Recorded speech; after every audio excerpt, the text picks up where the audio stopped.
Host Neil Tricarico, and I'm super grateful to be here. This has been a really long time coming, and since it's our first live, I am just going to allow a couple 3 minutes for people to come in, and I'm just really grateful to be here to be launching this show. I was born out of the endurance movement and the endurance show, and I'll share a bit about the origin story in a moment. But as we're waiting for people to join, since this is our very first live, we'll just give it a couple 3 minutes. And while we do, I just want to share just how grateful I am. There are so many people along the way that helped make this moment happen. Most specifically, I want to acknowledge my producer, Irvin Magic Bisana, who supports Samara and I day in and day out with the work we're doing with the Way Forward and also the endurance movement. And I really want to acknowledge Motion Farm as well. Ari and Jose from Motion Farm have been an absolute blessing and light in our lives and helped us launch the original show, the Endurance Show, and have just poured their heart and soul into us for about 15 months or so, and this wouldn't be possible without them. Also like to acknowledge Tony Robbins for his donation last year that made this studio possible. Most of the time, this studio is used for the Endurance Show, our nonprofit, and Teen Voices, specifically for folks who teens who want to come and share their lived experience about what's happening for them in their lives. So just really grateful to be here. And yeah, I think we'll give it another minute or so, and then we'll look to get started.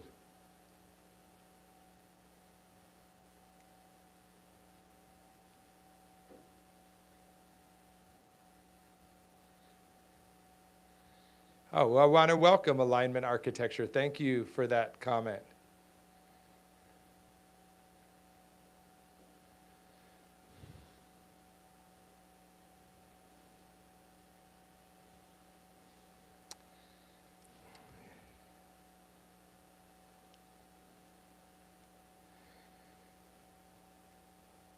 All right, I think it's a good time to go ahead and get started. So with that, glad to see those of you that have shown up online and really grateful for your participation live.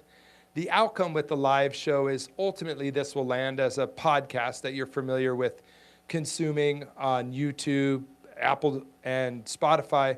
But I like the live version as opposed to recording in studio because it allows me to have participants who may be able to join us who might be called by the topic so that we could interact live.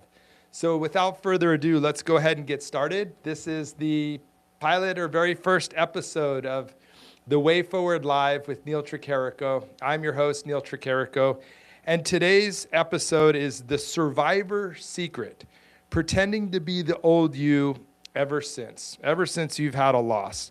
And so what we're going to explore today is this shift that we're going to be developing and exploring over the arc of this first season. And that's something along the lines of when we have a loss or we have a trauma, we're faced with this feeling that maybe something's wrong with me, that I am broken in some way. And what this program is designed to help us all feel and understand is that maybe I'm not the only one.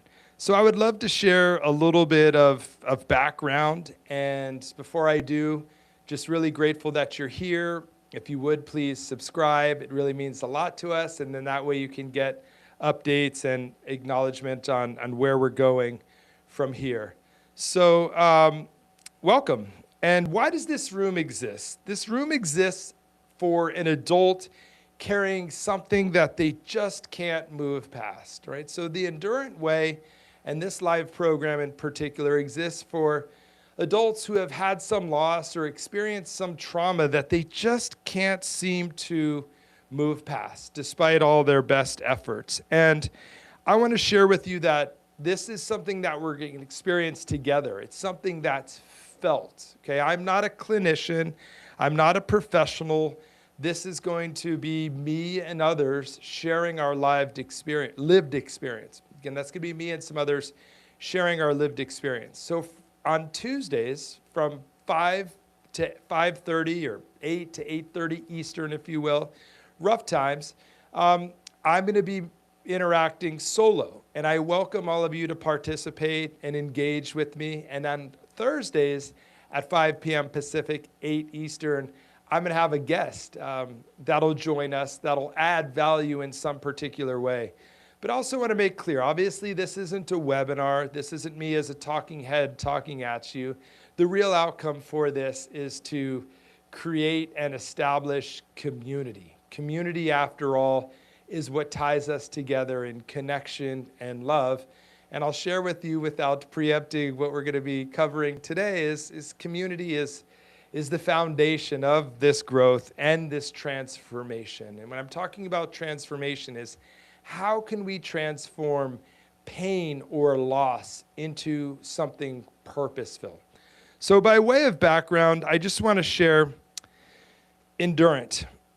Endurant means capable of overcoming hardship or adversity. And I'll explain shortly how we came up with the name. But I also, what's very clear is we are all endurant. And as such, we don't have to carry this alone. So I do want to share the wound with you. How did all of this come about? This all came about, sadly, 2 years ago. My wife and I lost our son, Anthony Ant Tricarico, to suicide. And, you know, people share with me often, they say, oh, you know, you're a survivor of suicide. You and your wife are survivors of suicide. And I want to make abundantly clear for those of you that can relate to what I'm saying in your own loss or your own trauma, we are not survivors of suicide. I died that day. My wife died that day. The world as we knew it ended that day. Our lives ended that day. And we've been thrust back into a life that looks the same, feels the same, moves forward in many of the same ways, albeit much, much faster. Yet we haven't been able to move forward. What we have been able to do, though, is to find a way to be born again in some way, not in a Christian or religious way, but born again into a new life where we carry things in a different kind of way, where we experience this loss and we're living and moving forward. So that's one of the very first things I want to demystify is this idea of survivor of loss. Many of us may be able to relate more specifically to this idea that we haven't in fact survived, and there may be some peace in understanding that we're going forward, and what people might see in us is a strength or some level of survivorship, but when indeed it's just learning to carry and live life in a different way. So like I shared, we lost Anthony to suicide in March of 2024, and he didn't die that evening. He was found by our passerby and revived by first responders, and was hospitalized at Rady Children's Hospital with some significant brain injuries. And that started a journey for my family and me over the course of 9 weeks, where we did everything possible to save Anthony's life. And through that experience, a few things happened. Number one, the outpouring of love and support from our community was extraordinary. The number of people that reached out to us to provide a helping hand, to lift us, to pray for us, to care for us, was so extraordinary. Those were the first moments, the first seeds where we experienced this lifting that pulled us from suffering and disbelief into love and care. That too is part of the purpose of the Endurant Way, is so that we can help people feel that very same community and love that enabled us to transmute and alchemize our pain into purpose. And the other opportunity was a client of mine, Susan McGinnis, runs a beautiful mastermind called the Core Mastermind. And she asked if she could spin up an all faiths welcome prayer circle. And she did that. It was the third night we were hospitalized, and the impact on Anthony was extraordinary, but the impact on Samara and my daughter Belina and our family was also extraordinary. And it was so moving that every Sunday thereafter, someone else raised their hand and offered to lead that same All Faiths Welcome Prayer Circle. And what we found was that whether people shared that Jesus died on the cross so that Anthony could, the Zohar finds Anthony in favor because, in the Buddhist tradition, we believe that X, or as a non-believer, I believe Y. All of this that was received or sent through the love of some faith or lens of some faith or religion was received by us as pure love and light. Now, I've had the experience of praying for sick or friends and family who have lost a loved one, and it feels good to send that out, and you hope in some way it makes a difference. But I'm here to share with you as the receiver, the difference is a profound difference. You can really actually feel that heart and that love connection. And for those 9 weeks, for a period of time, Anthony's recovery was quite miraculous. It seemed in many ways that he was going to pull through. And at a certain point, sadly, that recovery peaked, and we started to see that Anthony was going to move from a persistent vegetative state to a permanent vegetative state, and his quality of life was going to be closer to zero. And without spending the entire episode on this story, through the blessings and care of friends and family, we were turned on to some mediums and were able to connect with Anthony and understand his wishes.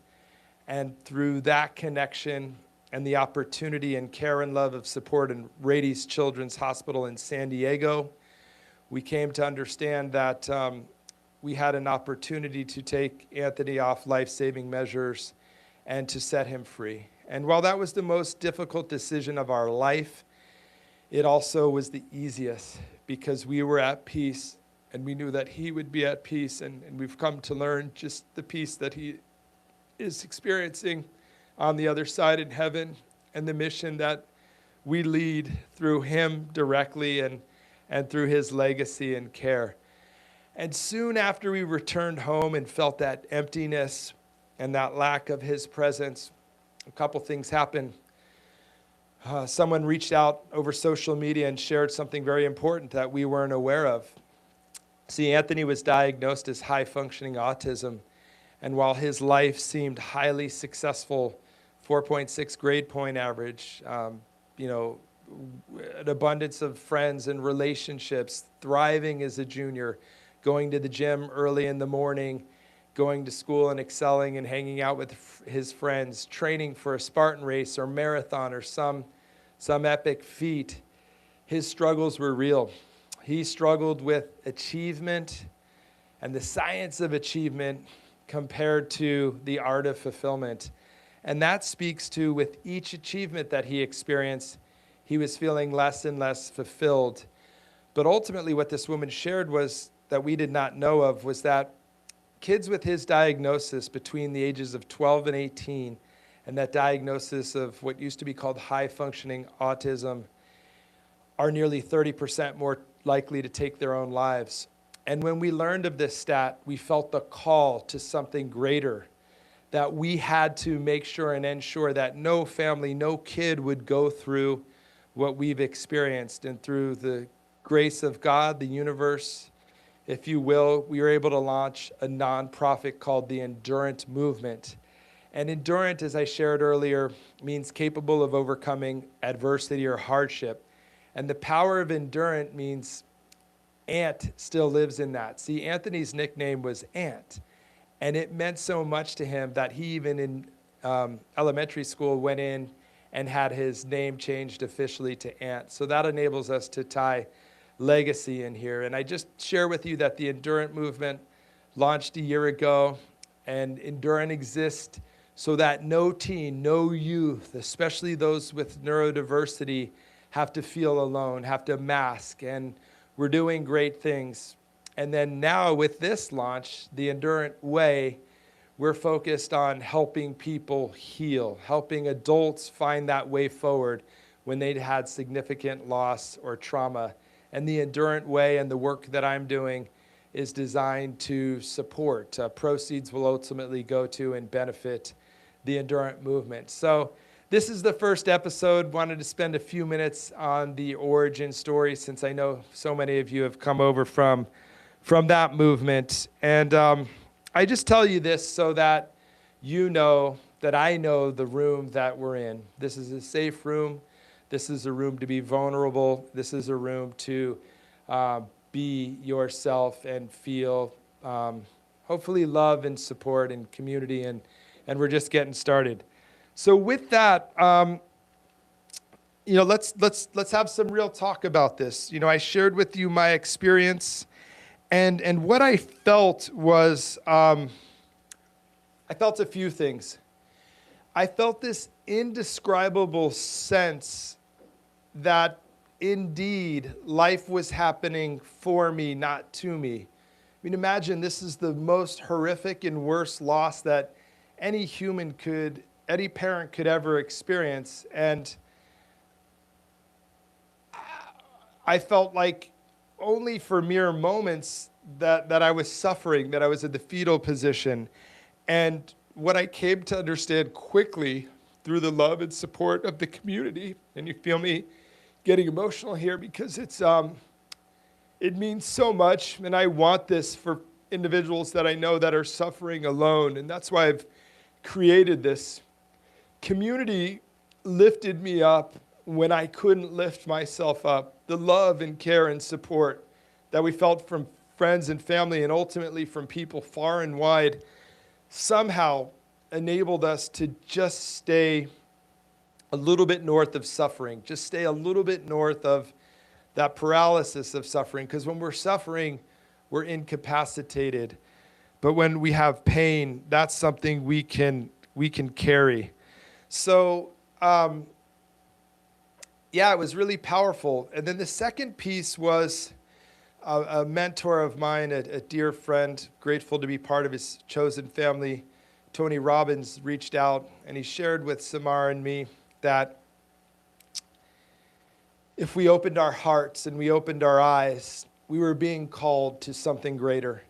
And while life might not look like we hoped for, planned for, dreamed of, or expected, that we were being called to something greater. And if our hearts were open and our eyes were open, we would make new friends, join new cohorts, find new mentors and guides on the journey. And that's exactly what happened.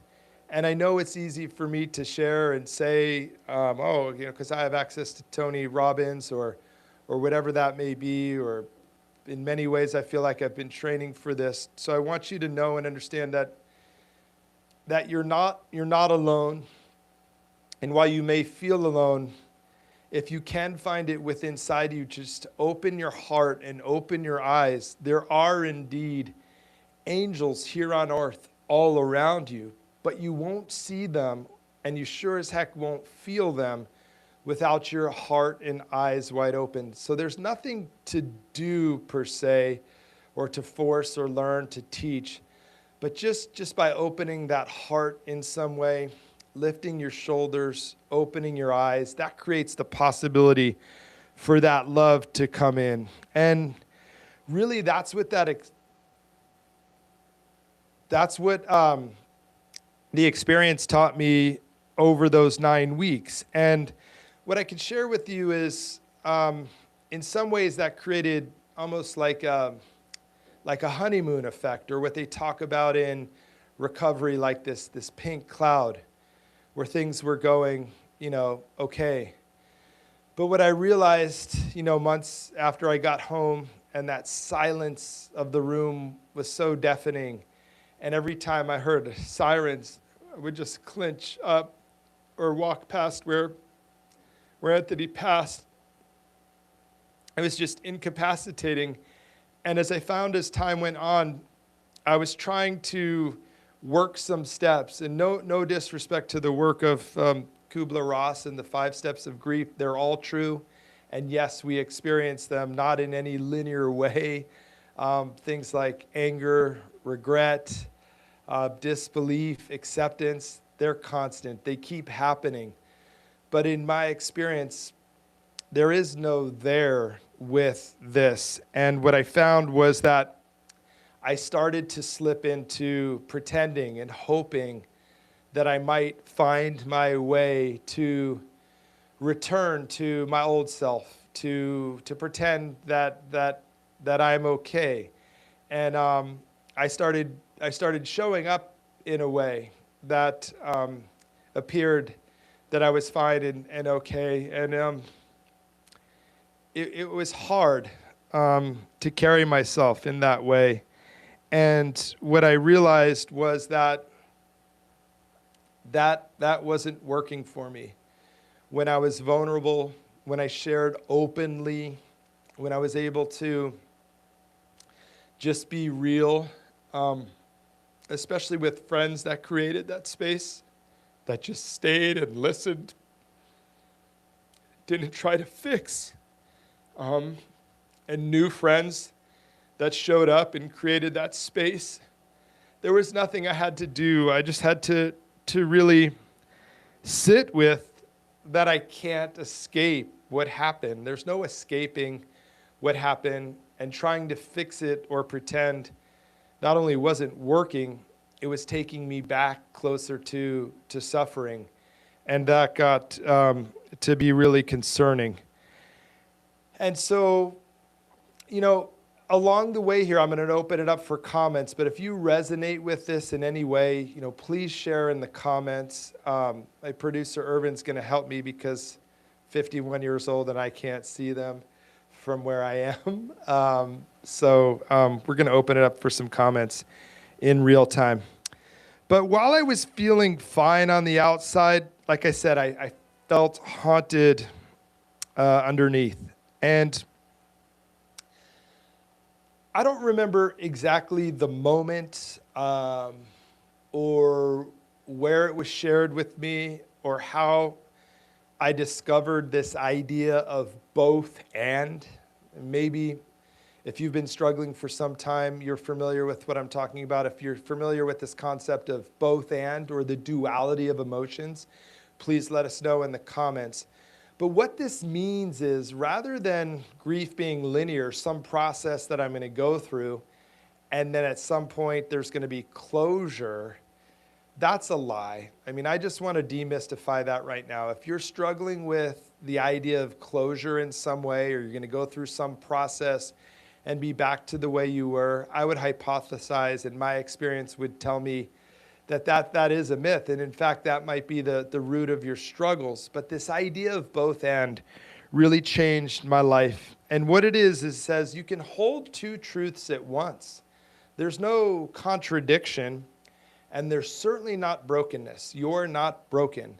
What this means is we can hold extraordinary amounts of pain and trauma while also being able to experience great levels of joy, connection, even intimacy. And I share this with you, those of you that know me, I'm a pretty outgoing guy. I'm an extroverted guy. I love human beings and I love adventure. And a dear friend of mine, Daniel, shared with me or described me as someone who squeezes every ounce of fun and joy and love out of life. And I was so concerned that would be taken from me. In many ways it was. But what I found through this experience is where maybe before this tremendous loss, my threshold or baseline for pain was here, and my threshold for joy and fun and love was here. I didn't have a ton of adversity in my first 49 and a half years. I don't know, the sum total of all my adversity. My parents separated for a couple of years of high school. I lost my best friend to cancer when I was 34. I definitely had some challenges, but the sum total of those 49 years didn't equate to this moment. So I have this capacity for joy and fun and this baseline here for, difficulty, adversity, pain. But now, when the worst thing that could possibly happen, the trauma of it all, takes the baseline here, well, look at this. there's this extraordinary range of the possibility of emotions. But if we move everything over here into suffering, we're stuck. But what it unlocked, what this both and principle says, this duality of emotions, is it says we can experience two emotions at the same time. We can simultaneously hold extraordinary levels of pain while at the same time be able to experience extraordinary levels of joy. So yes, I mean, I want to tell you, losing a child to suicide is every bit a parent's worst nightmare. It will take your breath away. It's extraordinary. But so too is unlocked even greater levels, I wish I could go further over here, of connection, joy, appreciation, the moments that I do get out and experience laughter, whether it be comedy to interrupt my pattern, or live music, or just sharing stories with friends. There's so much deeper and more meaningful. I've been able to connect with my wife in much more intimate ways, while at the same time having extraordinary levels of challenges. So by no means am I sharing with you as someone who has solved this, all right? There is no there. I'm still living it, but I share this to hopefully give you help, but also to help you understand and take this one takeaway, this breakthrough with you today, that it's possible to experience it. See, you can't see my heart right now. If I had a broken arm, you would see that cast. That pain is evident, right? But you can't see a cast around my heart. But if you could see my heart, it's no longer red. It's bruised. It's purple. And many of you that interact with me know I throw that purple heart around all the time because you can't see my heart. But what it means is I feel this pain. There's a missing, there's a yearning, there's a deep, deep hole that nothing can fix or solve. But what I'm learning to do in time, and I want you to come join the journey with me. I'm just a few steps into it. But what I found is that this pain hurts. It hurts so much, but that I can carry it. And little by little, as I have these experiences of joy, love, and connection, and intimacy, it doesn't go away. It's still there. But it gets lighter. It gets different.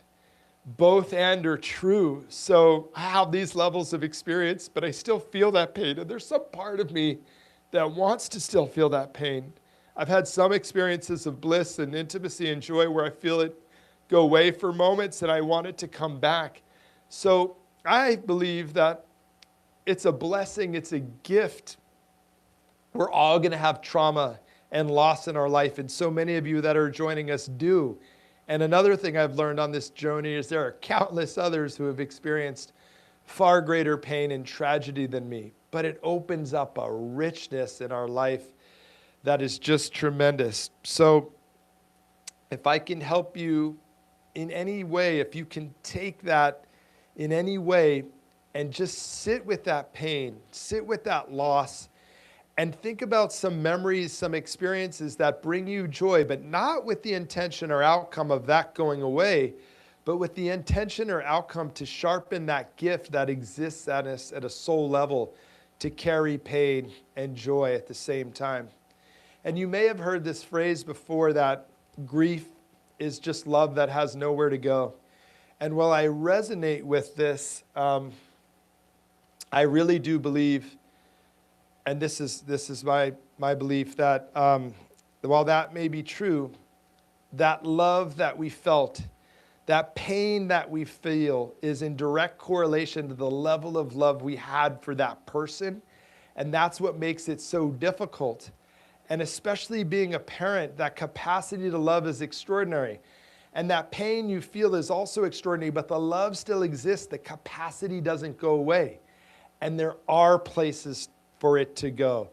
So I want so badly to get into it and keep going into it, but I also want to be respectful of the time. This is the journey that we're going to go on together, is to understand this idea of transmuting or alchemizing our pain into purpose. See, because when our purpose becomes greater than our pain, we're compelled to take action. And what opens up in the most beautiful way are numerous places to place this love that has no place to go, because it's not going away. You love that person so much. You care for that person so much. There's no point in trying to compress or move past that love or get over it. That's the biggest myth of all. But you may in time be called to something greater, and that purpose enables you to find places to place that love. Because see, I believe with deep level of certainty that the moment I reunite with Anthony, it's not going to feel like a moment has passed. So why waste the time that I have left here on earth? And I look forward to going on this journey even further with you. And yeah, so I think we put it in the comments. What's the one thing you can't escape? What's the one thing that you can't escape that you're struggling with?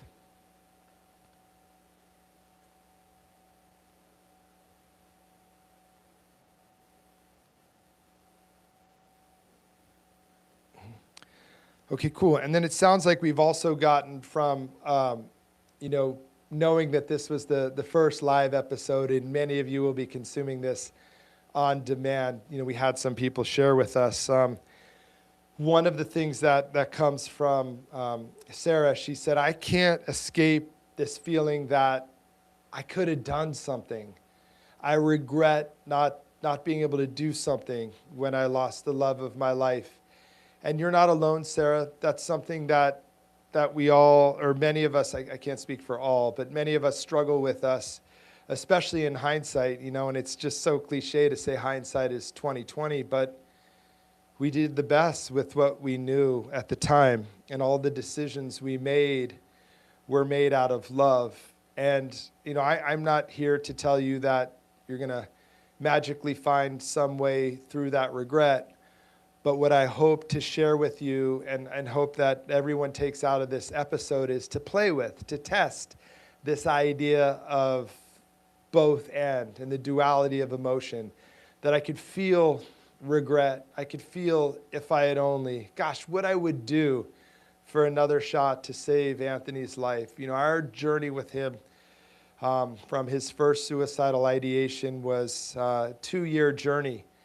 And I feel like we did everything we possibly could to save his life, but I've come to know some things that I think might have helped us then, but that doesn't serve now. So this is an opportunity, whether it's Sarah herself or one of us that are feeling the same way, is to just try on that both can be true. I do have regret. I wish there were things that I now know about that I could have done differently, and I'm here. I'm alive. There's a greater purpose that I'm being called to, and I can experience this pain and continue on.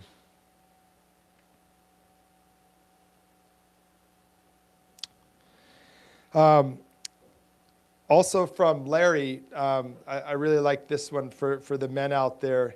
He speaks to his experience in having lost his wife, that there's this expectation that he's not to cry, that he's to carry on and be strong.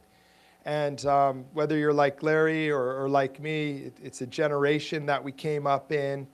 And, I'm here to share with you that that's not working, right? That's why so many of us are here struggling and with this false sense of what it means to be a man or what masculinity really means. Well, I'm here to share with you and create the space to be as vulnerable and raw, as real as I possibly can. See, I've seen in this journey that vulnerability is a superpower, especially for us men that have this fear of expressing ourselves in this way.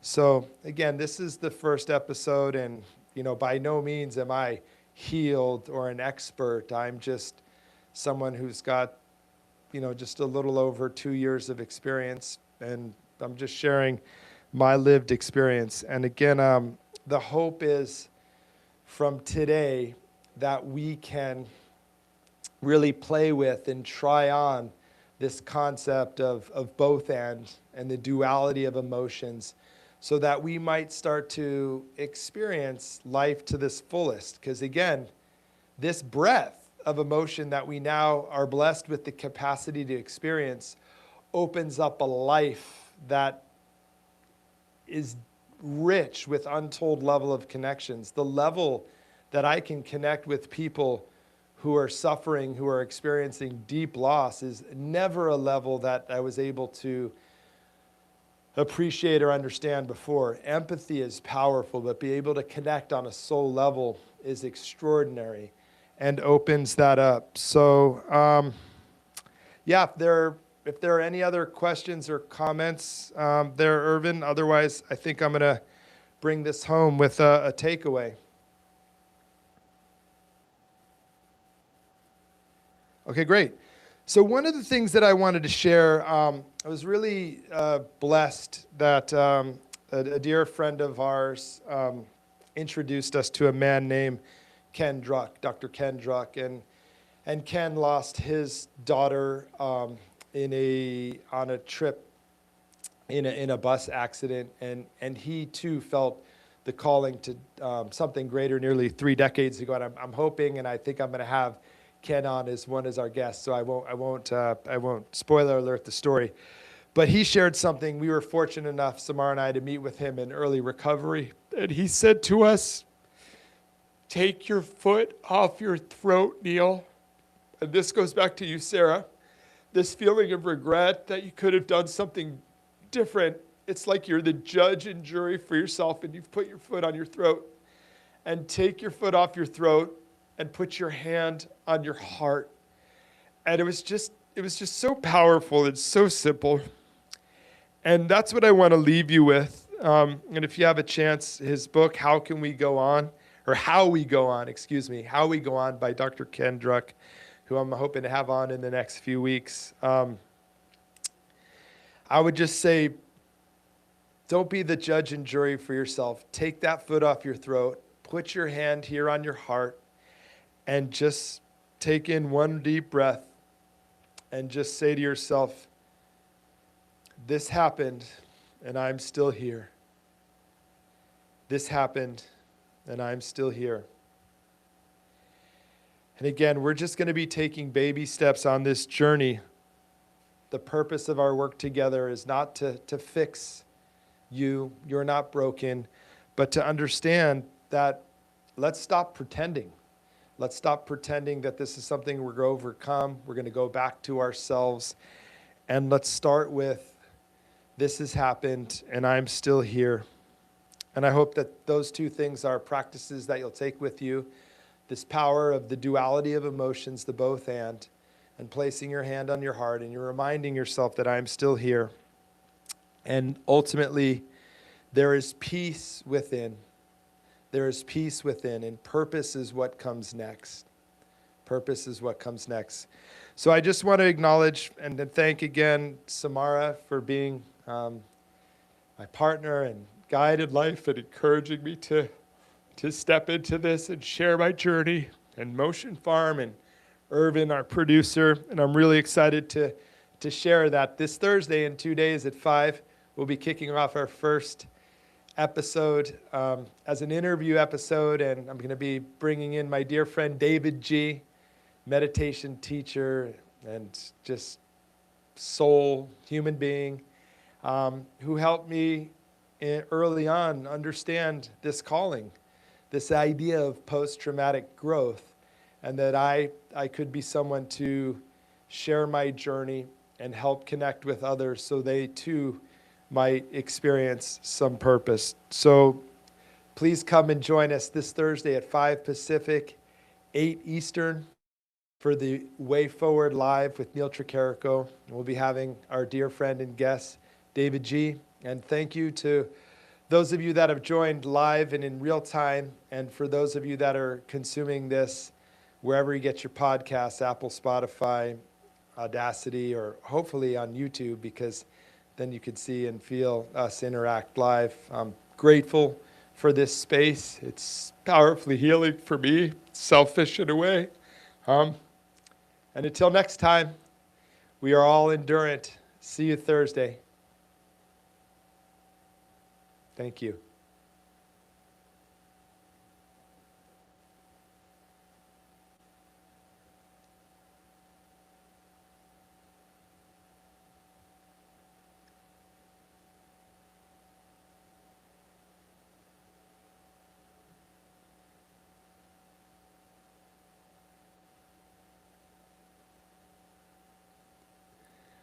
Well, lucky for us, the technical difficulties didn't come till the end. So uh, we're still live. So that's cool.